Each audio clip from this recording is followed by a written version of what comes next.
চারিদিকে দেখছি, ঘুরে ঘুরে দেখতে দেখতে হঠাৎ চোখে পড়ে গেল কি দরজা খোলা আছে। ও বুঝেছি বুঝেছি, বাবা যখন তোমাকে খেতে দেয় দরজা বন্ধ করে খেতে দেয়। দাঁড়াও দাঁড়াও, দরজাটা বন্ধ করে আসি। আবার দরজাটা বন্ধ করে দিল। গোপীনাথ এবার তো এসো, তাও আসছে না। আপনারা তো ভগবানের সেবা দেন, আসে ভগবান? আসে না কেন বলুন তো?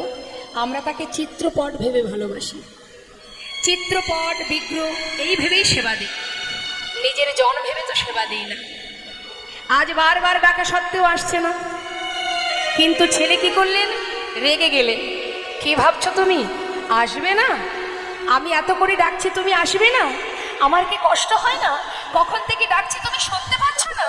শোনো কবিরা, ভালো করে শুনে নাও। আমি যখন না খাই আমার বাবা আমাকে লাঠি দিয়ে মেরে মেরে খাওয়ায়। তুমি যদি ভালো চাও